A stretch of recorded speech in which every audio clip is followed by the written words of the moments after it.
Hello प्यारे बच्चों, कैसे हैं आप सब। जैसे कि आप सब जानते हैं कि अगले 2-3 महीने में 10th के एग्ज़ाम आने वाले हैं, तो उसके लिए लास्ट मोमेंट रिवीजन की बहुत ज़्यादा ज़रूरत होती है। तो मैं यहाँ पे इसी तरीके से सेशन लाने वाली हूँ जो आप लोगों के फाइनल एग्ज़ाम के लिए काफ़ी इम्पॉर्टेंट है। आज हम सरफेस एरिया एंड वॉल्यूम देखेंगे। इसके कुछ इम्पॉर्टेंट पहले फार्मूला देखेंगे, फिर उसके बाद हम प्रीवियस ईयर क्वेश्चंस करेंगे और साथ के साथ एनसीईआरटी के कुछ क्वेश्चंस भी करेंगे। तो चलिए वीडियो को शुरू करते हैं। सबसे पहले हमारे पास है क्यूब। क्यूब की हमें पता है all sides are equal, length breadth height, and इसका हम कर्व सरफेस एरिया या फिर लेटरल सरफेस एरिया देखते हैं। लेटरल सरफेस एरिया में टॉप या बॉटम नहीं होता, तो हम इसकी 4 डिफरेंट साइड्स देखेंगे।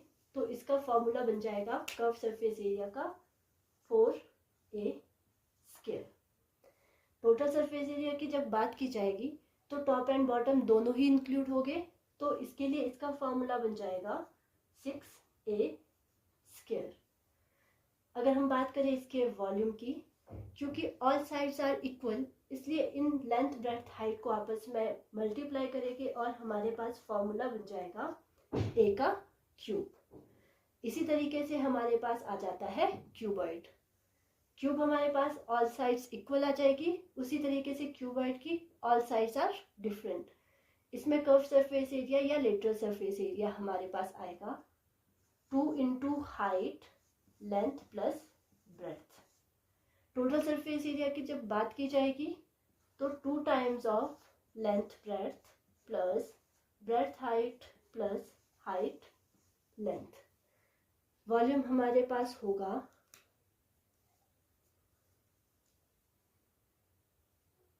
Length into breadth into height. क्योंकि इसकी ऑल साइड्स आर डिफरेंट, इसलिए हम इसे लेंथ ब्रेड्थ हाइट कहेंगे। इसके बाद हम चलते हैं सिलेंडर की तरफ। सिलेंडर हमें पता है यहाँ से कुछ इस तरीके का बनेगा। ये हमारे पास रेडियस आ जाएगा और ये हमारे पास हाइट आ जाएगी। सिलेंडर का कर्व सरफेस एरिया या फिर लेटरल सरफेस एरिया आएगा 2 पाई आर एच। एच हमारे पास हाइट होगी, आर हमारे पास रेडियस हो गया। पाई की वैल्यू हम 22/7 भी लिख सकते हैं या 3.14 भी लिख सकते हैं।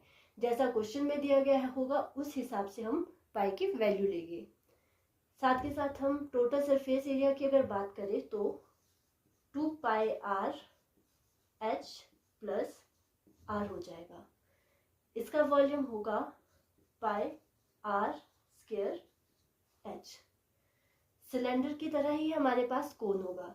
हम कह सकते हैं जैसे अगर हम सिलेंडर में यहाँ से कुछ इस तरीके से लाइंस ड्रॉ करते हैं तो हमारे पास क्या शेप आ जाएगी, कोन की शेप आ जाएगी।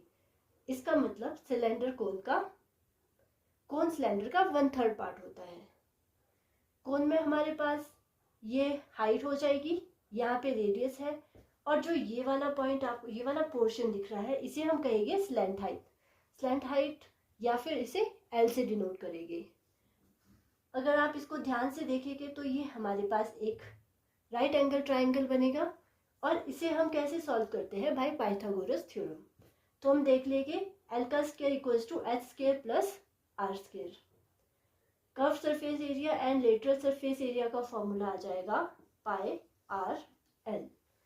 इसका टोटल सरफेस एरिया आ जाएगा pi R L plus R. Curve surface area में हम ये ऊपर वाला पोर्शन लेंगे। जब हम टोटल सरफेस एरिया की बात करेंगे तो हमारे पास बेस वाला पोर्शन भी आ जाएगा। अगर इसके वॉल्यूम की बात करें तो 1/3 of pi r square h. इसके बाद हम चलते हैं स्फीयर की तरफ। स्फीयर एंड हेमिस्फीयर दोनों ही एक दूसरे का हाफ हो जाएगा। स्फीयर में हमारे पास कोई भी कर्व सरफेस एरिया नहीं होगा, क्योंकि ये हमारे पास पूरा ही एक शेप हमें दिख रही है, तो इसका हमें ऑल पार्ट शो होगा, तो हम इसका कर्व सरफेस एरिया नहीं निकालेंगे। इसका हम डायरेक्टली लेंगे टोटल सरफेस एरिया। इसका फॉर्मूला होगा 4 पाई आर स्क्वायर। अगर इसके वॉल्यूम की बात करें 4/3 पाई आर क्यूब। स्फीयर का हाफ पोर्शन अगर हम निकाल दें तो हमारे पास बन जाएगा हेमिस्फीयर। ये हमारे पास रेडियस हो गया। इसका अगर कर्व सरफेस एरिया देखेंगे, कर्व सरफेस एरिया मतलब खाली ये वाला पोर्शन, इसके लिए आएगा 2πr²। टोटल सरफेस एरिया का हम बेस भी इंक्लूड करेंगे, तो इसलिए इसका फॉर्मूला बन जाएगा 3πr²। हेमिस्फीयर का वॉल्यूम हो जाएगा हाफ ऑफ स्फीयर का वॉल्यूम, तो ये बन जाएगा 2/3πr³।